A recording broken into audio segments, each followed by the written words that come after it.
Allah bergan ne'matlarim yuzim. Eng katta orzungiz nima? Ayting, uyalmang. Uyalmang.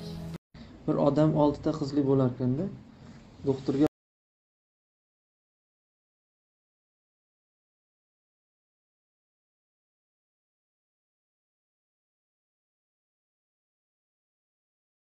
سنجیده شده است از جانب متخصصان بی‌ضرر است.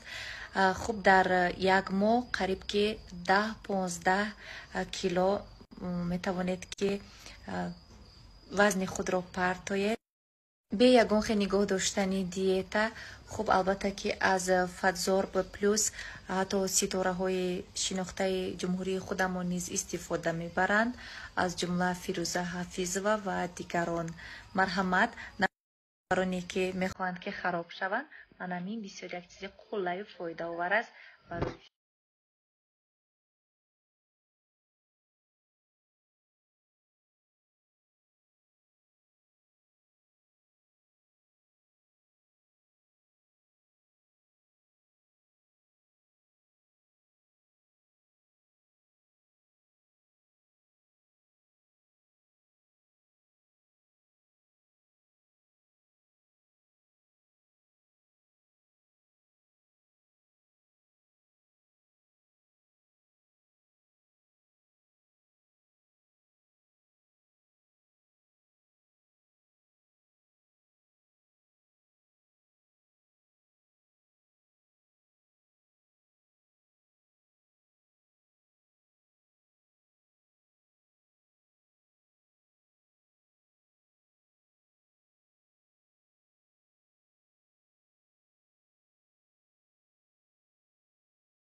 bir odam 6 ta qizli bo'lar ekanda, doktorga borsa 7-si ham qiz. Shunaqa janjal boshlanib, bo'ldi, agar 7-si ham qiz bo'lsa yashamaganim bo'lsin, etagimni qizga to'ldirar ekan bu xotin deb urushib uyga ketib tush ko'rar ekan. Tushida do'zaxiylar qatorida qiyomatda farishtalarga Alloh tashlanglar buni do'zax. Ikkala yelkasidan farishtalar do'zaxga tashlaymiz turganda, eng katta to'ng'ich qizi do'zax darvozasiga kelib, tashlamanglar otamni, bizni boqqan, tarbiya qilgan, qiynalgan, boshqa qilgan, ta'lim tarbiya bergan otam do'zaxga tushsa biz qanday jannat bo'lamiz? Tashlanglar ikkinchi darvoza. Shunaqa u 6 ta darvozaga borsa, 6talasida ham qiz ekanda. Bo'ldi, endi 7-dan tashlanglar desa, 7da qizga norozi edi-ku. 7da qiz yo'q endi. Do'zax darvozasiga tashlanibdi, haligi dahshatni ko'rib, qo'rqib o'rganib ketib, turib Banisaga borib, jon onasi 7-dan qiz tug'ib berasiz endi. Alloh menga qiz farzandlar berib, do'zaxga darvoza to'sib turgan ekan-u, men shu o'lsam boyligimni xohlaydigan o'g'ilni so'rab yurgan ekanman deb tavba qilar ekanda. Ismingiz nima?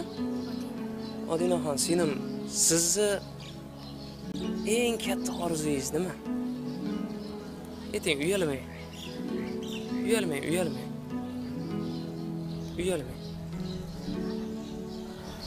Adam jannatda bo'lishim.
Sen çıkartır.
Bir odamning 6 ta qizi bo'lib, ayoli 7-chi farzandiga homilador bo'libdi.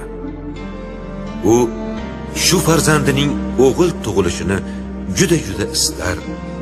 Bu safar ham qiz tug'ilib qolishidan xavotirda ekan. O'sha odam ichida agar shu safar ham xotinim qiz tug'sa, uni taloq qilaman deb qasd qilibdi. O'sha kecha uxlab tushida qiyomat qoyim bo'lganini va do'zax hozirlanganini ko'ribdi. Uni do'zaxga hukm qilishibdi. Har safar uni do'zaxning eshigi oldiga olib borsa, qizlaridan biri otani do'zaxdan himoya qilar, do'zaxga kirishiga to'sqinlik qilar ekan. To 6 do'zax eshigidan shunday o'tibdi. Har eshik oldida qizlaridan biri uning do'zaxga kirishidan to'sishlik uchun turib olaveribdi. 7-chi do'zax eshigi oldida esa bunday bo'lmabdi. Ya'ni uni eshikdan to'sadigan qizi yo'q edi.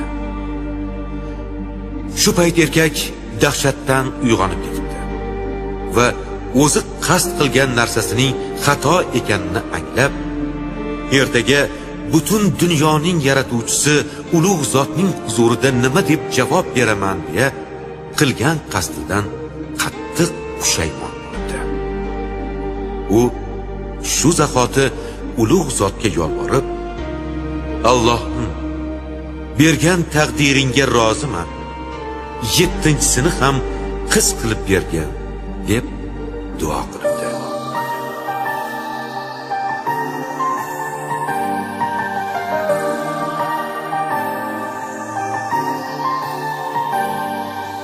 Duo aylay yaratgan Parvardigor, duo aylay yaratgan Parvardigor, ikki dunyo yorug' qilsin yuzlarimni.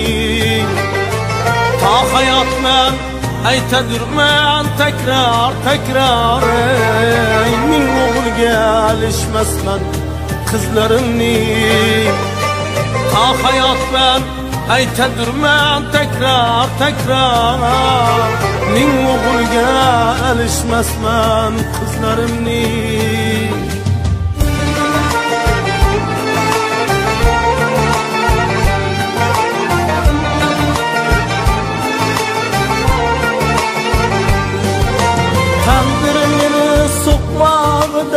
Yo'l ochsa ham, har bir bosgan qadamimdan gul sochsa ham, taqdir meni so'qmog'idan yo'l ochsa ham, har bir bosgan qadamimdan gul sochsa ham, boshlarimdan kunda tillo zar sochsa ham, ming o'g'ilga alishmasman qizlarimni.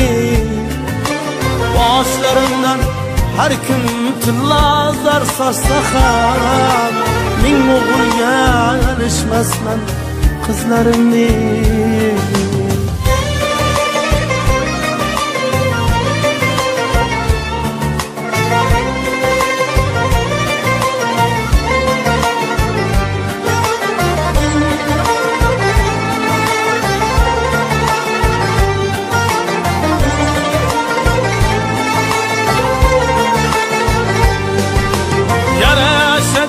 Saçımdaki kıravlarım Sönmegen hiç yürekteki alovlarım Yaraşadı saçımdaki kıravlarım Sönmegen hiç yürekteki alovlarım Yaxşı bulsam oğul bular ki yavlarım Min oğulga alışmasman kızlarımni Yaxşı bolsam oğul bolar ki yavlarım Min oğulga alışmasman kızlarımni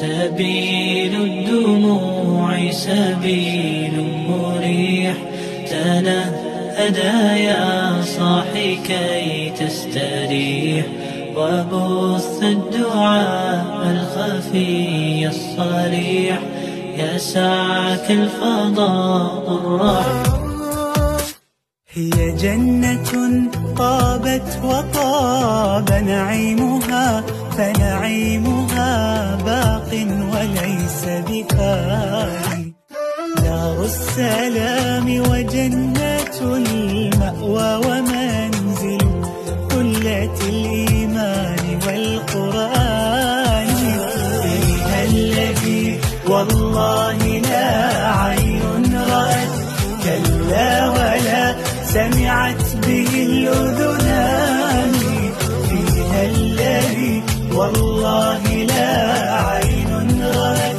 كلا ولا سمعت به الأذنان أنهارها تجري لهم من تحتهم محفوفة بالنخل والرمان غرفاتها من لؤلؤ وزبرجد وقصورها من خالص العقيان سكانها أهل القيام مع الصيام وطيب الكلمات والإيمان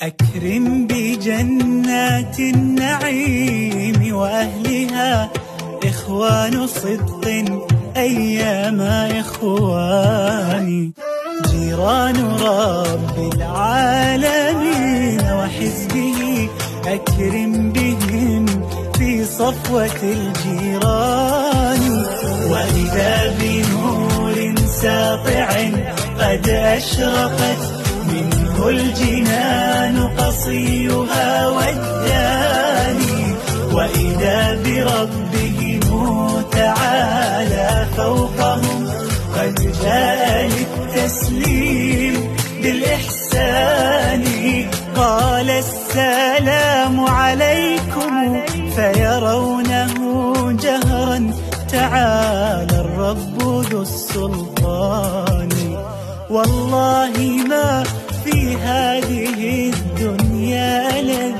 من اشتياق العبد للرحمن هم يسمعون كلامه وسلامه والمقلتان إليه ناظرتان